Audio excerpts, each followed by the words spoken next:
दोस्तों, हमारे बहुत से ऐसे मित्र हैं जो कि इस दिनों डिस्टर्ब चल रहे हैं। मैं उनके लिए कुछ अपडेट लेके आया हूँ और साथ ही साथ आप लोगों को भी मैं एक सूचना देना चाहूँगा।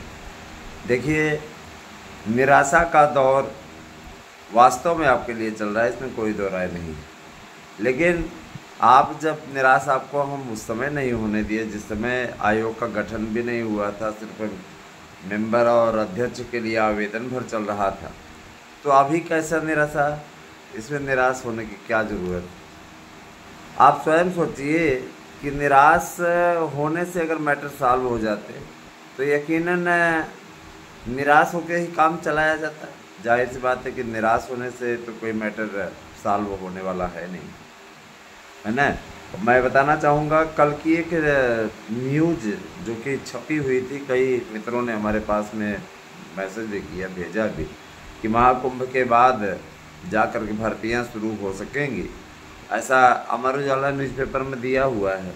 मैं ये कहना चाहूँगा कि 2019 में आप याद कीजिए कि कुंभ मेला, महाकुंभ, अर्धकुंभ था उस समय, और अर्धकुंभ के समय 2016 की परीक्षाएं संपादित कराई गई थी उत्तर प्रदेश सरकार द्वारा। याद कीजिए कि उत्तर प्रदेश सरकार द्वारा महाकुंभ के दौरान ही भर्तियों को संपादित किया गया था, है ना। उस समय अर्धकुंभ चल रहा था, इस साल तो महाकुंभ है, तो एकदम हूबहू वैसे ही है जैसे आपका अर्धकुंभ रहा करता था। मुझे अच्छी तरीके से याद है, 2016 का एग्ज़ाम मैंने भी दिया था, और जाहिर सी बात है कि आप सभी लोग जानते हैं कि चयन भी हुआ और उसके बाद जॉब भी पाए। तो आप स्वयं सोचिए कि उस समय शासन ने करा लिया था, तो अभी यहाँ पे सिर्फ आयोग को घोषित करना है और परीक्षा करानी है। परीक्षा के लिए लगभग सहमति बन चुकी है, शासन से आदेश भी मिल चुका है कि आप सेंटरों के निर्धारण के कार्य को अंतिम रूप दीजिए और जितने अधियाचन शेष हैं उन सभी पदों के अधियाचन मंगाइए और अधियाचन मंगा करके उस पर विज्ञापन निकालने की तैयारी कीजिए। और जो अधियाचन न दें, शासन स्तर से ये भी कहा गया कि जो अधियाचन न दें, यदि अधियाचन नहीं मिलता है तो तत्काल हमारे पास पत्र लिखा जाए और बताया जाए, हमें सूचना दी जाए कि फलाना डिपार्टमेंट ने, है ना, ये फलाना विद्यालय ने अधियाचन नहीं भेजा, उनके खिलाफ सख्त कार्रवाई होगी, ऐसा शासन का आदेश। तो देखा जाए तो अब आप सभी के लिए ये बहुत ही गोल्डन चांस है, इतना उत्तम चांस नहीं मिलेगा। परीक्षाएं आपकी होंगी, चिंता करने की आपको बात नहीं है। बहुत से लोगों को बरगलाने का काम लगातार चल रहा है, कई संस्थाओं द्वारा बरगलाने का काम चल रहा है, और उनका इसके पीछे सबसे ज़्यादा उद्देश्य होता है, वो पेड न्यूज़ पैसा दे करके छपवाते हैं मीडिया में। उनके इष्ट मित्र हैं तो वो छाप देते हैं कहने, क्योंकि इसमें आपको कुछ मिल तो नहीं रहा है, लेकिन पेपर की बिक्री ज़रूर बढ़ जाती है। तो फर्जी खबरें छपवाना आम बात है, कोई नई बात नहीं है। आपने देखा होगा कुछ यूट्यूबर्स ऐसे हैं जो रेगुलर पेपर की कटिंग पढ़ते हैं, पेपर में निकला नहीं रहता, फिर भी उनको मिल जाती है रिपोर्ट, है ना। एक दो चैनलों को मैंने देखा था उस दिन, जो रेगुलर शैक्षिक जगत की खबरें पढ़ते हैं, है ना, खुद ज़िंदगी में नहीं सेलेक्ट हो पाए, लेकिन वो आपको रोज़ सिलेक्शन देते हैं और रोज़, है ना, तमाम प्रकार की गाहे बगाहे खबरें चलाते रहते हैं।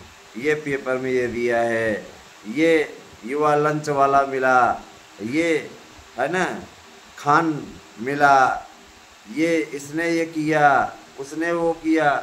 ये आपको सिर्फ चूतिया बनाने का काम कर रहे हैं, मूर्ख बनाने का काम कर रहे हैं, इसके अलावा कुछ नहीं है। इनके पास में कुछ नहीं है, ना तो इनकी शासन स्तर में कहीं सुनी जाती है। ये सिर्फ और सिर्फ, अब शासन अच्छी तरीके से जानता है ना, कि युवाओं के नाम पे गठित हुआ ये संगठन, ये सिर्फ और सिर्फ युवाओं को बरगलाने और छलने का काम करने वाला संगठन है, इसके अतिरिक्त तो कुछ नहीं है ना। ये सिर्फ और सिर्फ लोगों को बेवकूफ़ बनाने का एक माध्यम बनाया हुआ है ना। आप इस चीज़ को मत भूलिएगा, ध्यान दीजिएगा, इस चीज़ को आप मत भूलिएगा कि ये लोग सिर्फ और सिर्फ धन उगाही का एक माध्यम बना चुके हैं, एक कार्य बना चुके हैं, वही काम ये लोग कर रहे हैं।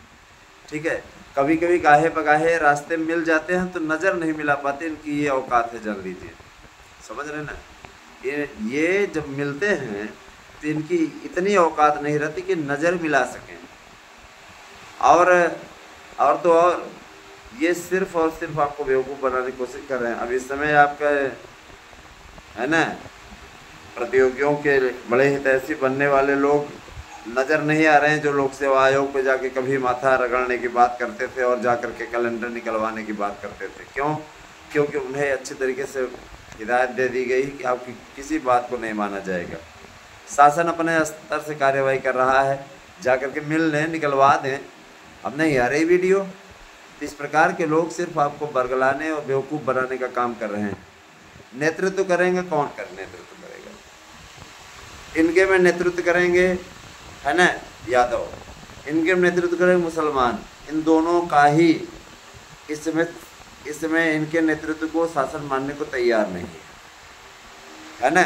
नेतृत्व करता ठीक से तो लाओ यार, अगर शासन तक बात पहुंचानी है तो नेतृत्व करता सही से लाओ। अब अखिलेश यादव की सरकार रहे और उसमें आप किसी ब्राह्मण को बना दीजिए, अपना वो नेता बना दीजिए, सुन लें तो जाने हम बहादुर हैं। कोई नहीं सुनता। मुझे याद है 2012 से 2017 अप्रैल तक का शासन किसी भी स्तर से सुना नहीं जाता था। मुझे अच्छी तरीके से याद है, एक बार अखिलेश यादव के सामने एक पत्रकार ने प्रश्न पूछा था, तो उन्होंने कहा, अखिलेश यादव ने कहा कि आपका नाम क्या है? तो उसने कहा कपिल मिश्रा। कहा हाँ मिश्रा जी, वो तो आप बोलेंगे ही हमारे खिलाफ, ये है वो है। माने एक सीएम को इस प्रकार की बातें क्या शोभा देती हैं? जो व्यक्ति सीएम के पद पे है उसके लिए तो सब बराबर हैं। और जाहिर सी बात है कि, है ना, किसी की भी सरकार हो, सीएम का मतलब होता है कि वो पूरे प्रदेश का मुखिया है। और जाहिर सी बात है कि उसके लिए सभी वर्ग बराबर हैं, है ना। और दोस्तों मैं ज़रूर कहना चाहूँगा कि जो ये बुलडोज़र कार्यवाही चल रही थी, बुलडोज़र कार्यवाही रोकी गई, सर्वोच्च न्यायालय के द्वारा रोक लगी है। और जाहिर सी बात है कि सर्वोच्च न्यायालय को ये नहीं दिख रहा है कि कानून व्यवस्था बुलडोज़र के बल पे बहुत ही सही थी, और जो उपद्रव मचाने वाले लोग थे उन शांत थे। जब से बुलडोज़र कार्रवाई पर रोक लगी है, इनके हौसले इतने बढ़ गए हैं। कहीं शिव मंदिरों के निर्माण पर रोक लगा रहे हैं, है ना। जहां इनकी आबादी 30% 35% की हो गई है, वहाँ ये 70% के बहुसंख्यक पर भारी पड़ रहे हैं, है ना। और क्या कर रहे हैं? ये मनमानी तरीके से शिव मंदिर पर रोक लगा रहे हैं। इसके अलावा, है ना, कहीं कहीं धर्मांतरण का कार्य चल रहा है, हिंदू लड़कियों को जबरन मुस्लिम बनाने का कार्य चल रहा है। मदरसों पर ही आप देख लीजिए, मदरसों पे भी एक बेतुका फैसला आया है, उसमें कहने वाली बात नहीं है। मदरसों पे भी एक बेतुका फैसला आया है। अब इस तरीके के फैसले इनकी हौसला अफजाई करते हैं। जाहिर सी बात है कि इस समय केंद्र में बनी हुई सरकार उस स्तर से मजबूत नहीं है जैसे 2 बार रहा करती थी, है ना। और कश्मीर समस्या की प्रॉब्लम मैं बताऊँ, कश्मीर समस्या की प्रॉब्लम इनकी तभी सॉल्व हो सकती थी जब ये कश्मीर को एक राज्य संघ शासित प्रदेश बना देते और कश्मीर को विधानसभा से मुक्त कर देते। वहाँ पे चंडीगढ़ की तरह एक प्रशासक नियुक्त कर दिया जाता, अपने आप सारा चीज़ कंट्रोल में रहती। वहाँ की विधानसभा आपको बहाली नहीं करनी चाहिए थी। जम्मू एक प्रांत आपको एक बना देना चाहिए था, है ना। जम्मू आपको एक बना देना चाहिए था, उसमें विधानसभा रहती, कश्मीर में न रहती। कश्मीर को लोगों के लिए एक बना दिया जाता और सीधे प्रावधान कर दिया जाता कि यहाँ पे पर्यवेक्षण रहेगा। इन लोगों ने आधा अधूरा काम किया, है ना। इसी के बल पे तो सारी चीज़ें। लेकिन 2029 में जब, है ना, यही इस तरीके का अच्छा शासन जारी रहेगा और बाद में 2029 में एक साथ चुनाव होंगे और फिर से नरेंद्र मोदी के नेतृत्व में केंद्र की सरकार वापस लौटेगी, तो कई महत्वपूर्ण बदलाव अवश्य होंगे।